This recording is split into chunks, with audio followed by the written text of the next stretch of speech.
Aussi surprenant que ça puisse paraître, il n'y a eu que 2 projets Castlevania sur console de salon durant la période des 32 et 64 bits. Le sobrement nommé Castlevania, sur Nintendo 64, vu par beaucoup comme le pire épisode 3D de la franchise, et Symphony of the Night, sur PSX, adulé par les fans comme un chef-d'œuvre absolu de son genre, le Metroidvania. Mais ce n'était pas le plan du développeur, et ce n'était pas la perception qu'en avaient les magazines avant leur sortie. Symphony of the Night était un projet secondaire comparé à Castlevania 64, que ce soit en termes de budget ou de temps de développement. C'était la logique de l'époque, la 3D c'était l'avenir, et les projets 2D ramassaient les miettes du budget. On peut y voir une injustice aujourd'hui, la 2D ayant retrouvé la reconnaissance qui lui est due. Mais il faut bien comprendre la situation d'un développeur qui craint de devenir obsolète face à la concurrence. Et puis nous n'étions pas innocents dans cette affaire, hein. Les joueurs eux-mêmes avaient tendance à dénigrer les jeux qui n'exploitaient pas les capacités 3D de leur nouvelle console. D'ailleurs, les chiffres de vente qu'on peut trouver sur le net, forcément assez incomplets, semblent vouloir dire que les ventes des 2 jeux seraient assez comparables. Alors que Symphony of the Night est sorti sur une console bien plus populaire et qu'il a été porté par des critiques plus favorables. Mais les ventes ne reflètent pas nécessairement la qualité des œuvres. Voyons si Symphony of the Night est à la hauteur de son statut d'œuvre culte et de pilier de son genre.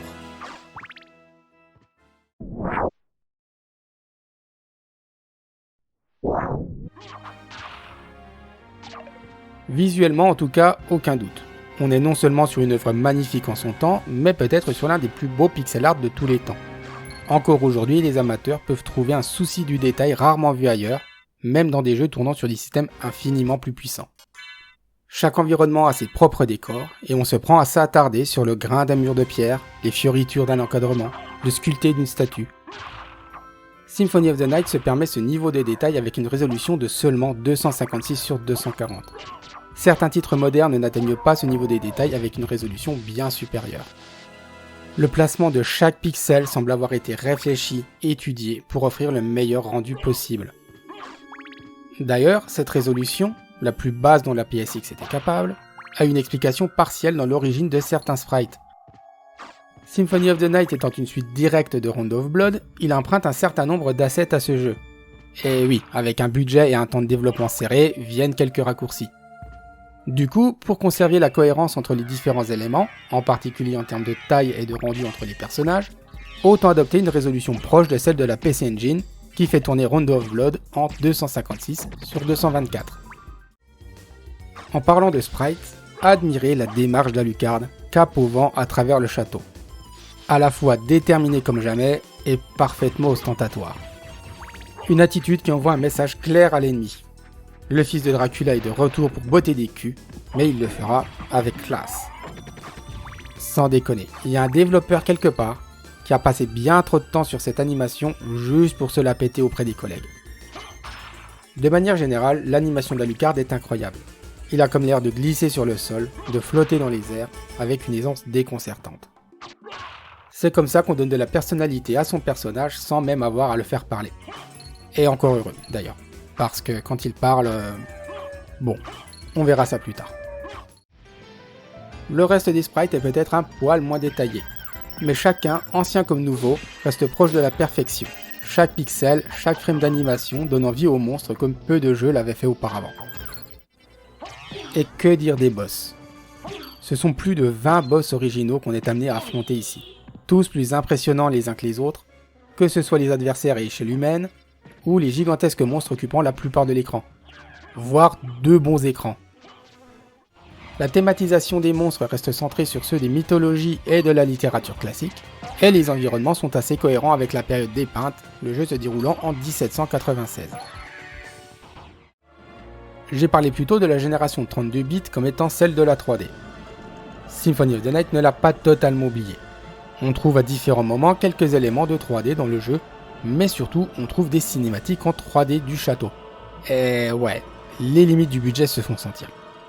J'imagine qu'il y avait un quota de 3D à respecter.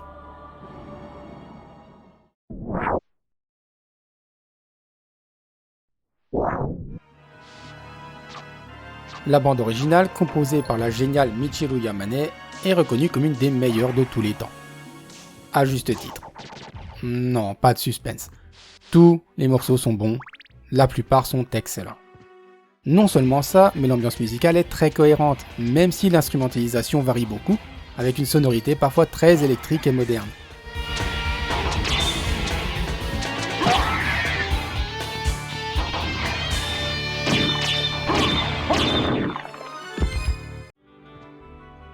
Mais ces morceaux ne sont bizarrement pas mes préférés, malgré mes goûts musicaux habituels. J'ai en réalité une certaine préférence pour les sons plus classiques de morceaux tels que Dance of Pales.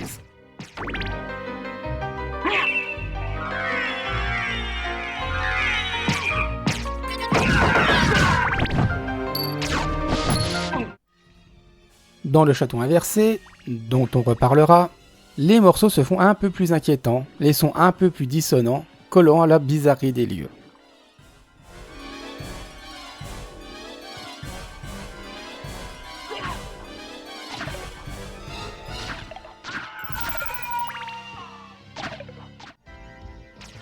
La BO est étudiée pour coller à l'ambiance recherchée, tout en étant plus riche et plus expérimentale que jamais auparavant dans la série.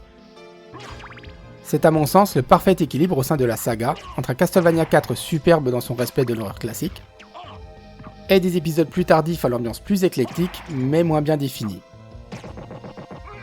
Les sons respectent d'ailleurs aussi très bien cette atmosphère à la fois horrifique et classieuse, et se démarquent surtout par une grande diversité, allant jusqu'à donner leur propre son à de nombreux ennemis, même parmi les plus basiques et courants.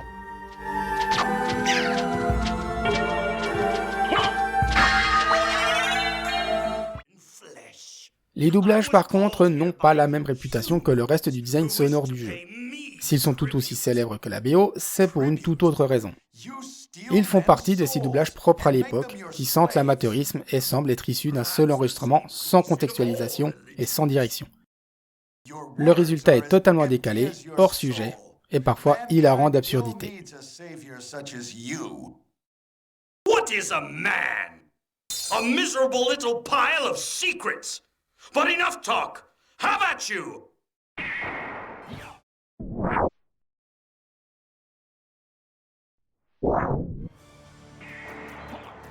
Comme dans chaque épisode, Dracula a ressuscité et quelqu'un doit l'arrêter avant que... On sait pas trop en fait, mais faut vite l'arrêter. Mais cette fois-ci, Dracula n'a pas été ranimé selon le cycle habituel, mais plutôt parce que quelqu'un l'a invoqué. Et Richter Belmont, qui l'a vaincu quelques années plus tôt, est totalement introuvable. Alucard, ou Adrian Fahrenheit Stepes de son vrai nom, s'éveille afin d'affronter son père, et aussi de résoudre le mystère de la disparition de Richter. On retrouve aussi au casting Maria, puissante invocatrice qui était une enfant durant les événements de Round of Blood. Malheureusement, elle ne sert vraiment qu'à délivrer des éléments d'histoire de façon creuse et ennuyante durant une partie normale. Elle est cependant jouable dans d'autres versions du jeu. Globalement, ça reste bateau et manichéen, mais je reconnais un certain mérite au titre qui nous permet d'incarner un vampire, ce que la série n'avait pas fait depuis la NES. Bien sûr, le jeu tente de donner vie à ces personnages par leur écriture. Le sujet est peut-être un peu redondant avec ce qu'on a pu dire plus tôt du doublage, mais l'occasion est trop belle. Je dois partager ma ligne de dialogue préférée ici. Wait a moment. You seem human, and yet, what do you hear? What do you hear? What do you hear? Même quand les dialogues ne sont pas pétés grammaticalement, ils sont d'une stupidité totale. Le résultat est encore plus déroutant quand on voit s'enchaîner des inepties dans un échange entre deux personnages visiblement aussi paumés que nous. Comment voulez-vous rendre votre histoire crédible avec un travail de localisation aussi lamentable? Mais bon, quitte à livrer de mauvais textes, autant qu'ils soient marrants. Par contre, attention, la version originale du jeu ne propose que des textes en anglais. Il faudra passer par l'émulation si vous voulez trouver un patch français de celle-ci.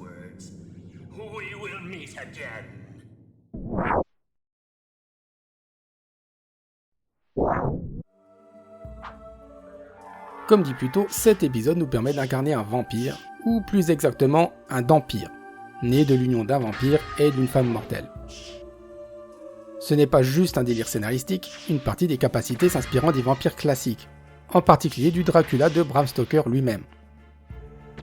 Les dites capacités seront à débloquer en explorant le château. Vous pourrez à terme vous transformer en loup, en chauve-souris et en brume, ou bondir au plafond. La recherche de ces capacités représente le principal élément de progression du jeu, chacune débloquant de nouvelles sections du château à explorer à leur tour. Le loup permet de se déplacer à très grande vitesse, la chauve-souris de voler et la brume de passer à travers des barreaux ou des grillages. Ces trois formes ont chacune plusieurs améliorations à dénicher. Par exemple, la chauve-souris pourra se repérer au sonar dans le noir, et la brume deviendra toxique pour les ennemis. C'est là l'un des gros points forts du jeu. Chaque élément de progression est également très fun à utiliser de manière générale, et retranscrit très bien l'idée d'incarner un vampire. Ce ne sont pas que des clés mal déguisées. Bon, ok, il y a une capacité passive qui sert juste à ouvrir des portes scellées. Mais c'est l'exception à la règle. Alucard hérite aussi de son père un certain don pour la magie qui lui permet de se téléporter, lancer divers projectiles ou aspirer la force vitale des ennemis. Les sorts consomment du mana et se lancent en faisant des manipulations ressemblant à celles d'un jeu de baston 2D comme Street Fighter. Vous pouvez les apprendre chez le conservateur Cupid qui se fera un plaisir de vous les vendre, ou vous pouvez les découvrir en faisant les manipulations par vous-même. On retrouve aussi dans l'arsenal d'Alucard des objets classiques de la série, tels que la hache, le couteau de lancer ou l'eau bénite, qui consomment des cœurs trouvés dans les chandeliers. À tout ça viennent s'ajouter 3 éléments d'RPG. Le premier, c'est l'expérience. Rien de bien compliqué, on gagne des points d'XP en tuant des méchants, et on augmente ses dégâts, sa vie ou ses autres stats. Le deuxième, c'est les équipements. Encore une fois, c'est classique. Vous trouverez des armes, armures et accessoires à équiper en explorant ou en tuant des ennemis. La petite particularité, c'est de pouvoir équiper 2 armes ou une arme et un bouclier. Chaque arme ou bouclier est alors attribué à son propre bouton. C'est mignon sur le papier, mais assez superficiel au final. Et le troisième élément, c'est les consommables. Et ça, c'est peut-être le système de trop. Ils sont laborieux à utiliser et la plupart sont à ignorer tant ils sont faibles, en dehors des objets de soins. En gros, pour en utiliser un, vous devez passer par le menu de pause, équiper un consommable à la place d'une arme, puis le dépenser, puis rééquiper l'arme. Pas moyen d'utiliser un item depuis le menu, qui est d'ailleurs très vite un bordel insondable, le jeu offrant un système de classement beaucoup trop limité. Et puis allez, on ajoute à tout ça une flopée de capacités passives à récolter, parmi laquelle des familiers ayant une réelle influence sur le gameplay. Cet empilement de mécaniques crée un système de jeu d'une complexité peut-être jamais vue depuis pour le genre. Et probablement à raison. La richesse est bien là, et elle est très satisfaisante. Jongler entre les systèmes est fun. Mais au final, avec le recul, ça ressemble un peu à du bricolage. Les inputs de sorts, assez stricts, ne sont pas très adaptés au Metroidvania, et ne se fondent pas très bien avec le reste du jeu. Les objets classiques, tels que la hache, semblent être là par obligation, par tradition. Ils me paraissent intrinsèquement liés aux chasseurs de vampires, et voir un autre personnage les utiliser me paraît étrange, surtout pour un vampire. Les sorts auraient très bien pu remplacer ces objets, être intégrés à la progression, et être utilisés par une simple pression de bouton, qui aurait remplacé celui de la seconde arme, généralement superflu.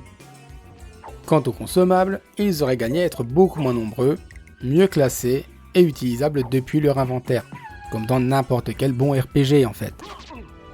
Mais ce petit défaut de cohérence et cette complexité un peu maladroite ne gênent en rien le plaisir de jeu sur le moment. Le mouvement et le combat sont impeccables, d'une fluidité et d'une précision toujours irréprochables. Bref, tout ça, c'est une réflexion personnelle d'un joueur qui aime les systèmes propres, simples et cohérents. Les systèmes de Symphony of the Night, c'est un joyeux bordel. Ce qui peut avoir un vrai impact sur le plaisir du jeu, en bien comme en mal d'ailleurs, c'est un équilibrage un peu particulier, et qui a probablement aussi pour cause partielle un développement court et chaotique. Le souci vient principalement de quelques équipements et sorts qui peuvent trivialiser le jeu et qui ne sont pas non plus spécialement difficiles à obtenir. Un certain bâton, par exemple, s'associe au bouclier équipé pour créer des effets surpuissants. Et le sort Soul Steal peut, lui, annuler certaines difficultés en aspirant la vie de tous les ennemis à l'écran. Mais même si vous décidiez de vous passer de ces petites facilités, vous trouverez certains passages totalement risibles. Je vous présente Scylla. Voilà, ça, c'était un boss. Et affronté avec les équipements totalement standards pour ce passage. Bien sûr, vous pouvez aussi considérer que le Power Trip fait partie intégrale de l'expérience, et rouler sur le jeu en vous fendant la gueule. Aucun problème avec ça, c'est votre partie. Le jeu n'est pas pour autant dénué de difficulté. S'il est dans l'ensemble franchement facile, certains petits pics de difficulté viennent relever le niveau sans être insurmontables. Certaines salles et certains boss vous demanderont même d'être un peu méthodique dans votre approche si vous ne voulez pas vous faire racler en 2 ou 3 coups, surtout dans le château inversé. Oui, ça y est, je parle enfin du château inversé, l'un des moments les plus marquants du jeu. Celui-ci est caché, si bien que certaines personnes ont pu le manquer à l'époque. Mais il constitue la vraie fin du jeu. Son accès se déclenche à la fin du château principal, après avoir vaincu son dernier boss d'une façon particulière. J'en dis pas plus. Pour faire simple, c'est exactement le même château que le premier, mais avec des ennemis et des objets différents, et inversés selon l'axe vertical. Le but est ici de chercher 4 reliques de Dracula pour enfin le défaire. Et franchement, j'aime pas beaucoup le château inversé. Mon principal problème, c'est que le sens de progression qui fait tout l'intérêt du jeu disparaît totalement ici. Les rares nouvelles améliorations à débloquer n'ont quasiment aucun impact sur le gameplay. On a accès à tout le château dès le départ et l'exploration n'a plus aucun enjeu, d'autant qu'on a déjà tout vu dans le château principal. On est juste là pour ramasser ce qui est au final un jeu de 4 clés. En parlant d'exploration... Putain, quelle plaie! Cette version de la carte n'est juste pas faite pour être parcourue. C'est tout. Certains fans me diront qu'ils ne voient pas vraiment le problème, puisqu'à ce stade on a débloqué tous les mouvements, y compris le vol. Mais le plus gros du temps est passé à se prendre les pieds dans les arcades ou à se cogner la gueule dans le plancher. Même le double saut ne suffit plus toujours à changer d'étage. Il faut en plus gratter en se transformant quelques secondes en brume ou en chauve-souris, des formes bien plus lentes que celles de base. Donc oui, techniquement, on peut se déplacer où on veut. Techniquement, je peux aussi me déplacer dans mon appartement en monocycle. C'est pas pour autant que j'ai envie de le faire. La dernière frustration pour moi vient de l'équilibrage de cette zone. 90% trivial, 10% mortel.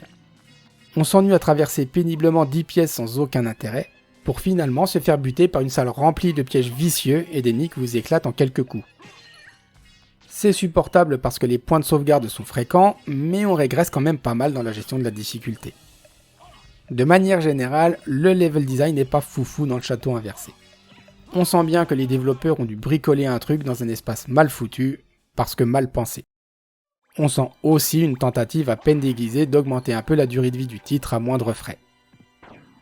Heureusement, si ce second château fait la même taille que le premier, on le parcourt bien plus vite, étant bien plus mobile et mieux équipé.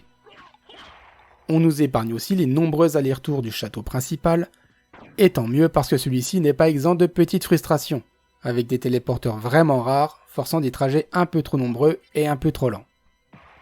Et avec une carte aussi basique que ça, sur une première partie, il y a moyen de se paumer. Comptez en gros entre 7 heures de durée de vie en ligne droite et 15 heures pour une exploration plus minutieuse des deux châteaux.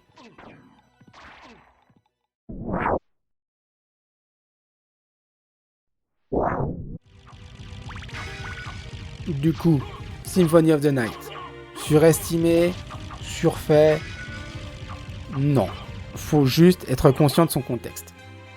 Il fait partie, avec Metroid, des pionniers d'un genre entier. Il faut forcément s'attendre à de petites lourdeurs, de petites maladresses que d'autres jeux se chargeront de corriger, de lisser. Je ne pense pas, comme certains, que Symphony of the Night soit le meilleur jeu du genre. Je ne pense même pas qu'il soit le meilleur dans sa propre série. En revanche, il reste toujours inégalé pour sa bande originale et son ambiance. Et ce n'est que maintenant qu'on trouve des titres rivalisant un peu avec lui au niveau visuel. Le talent des artistes ayant participé à la conception de Symphony of the Night est intact, et l'émerveillement lié à la première partie est une expérience inoubliable. Les petits errements d'un design un peu boursouflé et d'un dernier acte un peu artificiel et laborieux ne retirent presque rien au fantastique power trip qu'est l'incarnation d'Alucard. Symphony of the Night, c'est un moment unique, et c'est une œuvre historique. Pour un petit projet fait sur le côté en attendant l'épisode principal de la génération, c'est aussi un tour de force. Je vous dirais bien de foncer acheter ce jeu, mais ça aussi c'est un petit peu plus compliqué. Parce que la version originale, que je vous présente ici, n'est disponible que sur les supports d'origine, au tarif qu'on pourrait attendre, ou sur Xbox 360. Si vous souhaitez vous le procurer sur un support moderne, PS4, PS5, Xbox One, Xbox Series ou mobile, alors vous achèterez en fait un portage de la version PSP.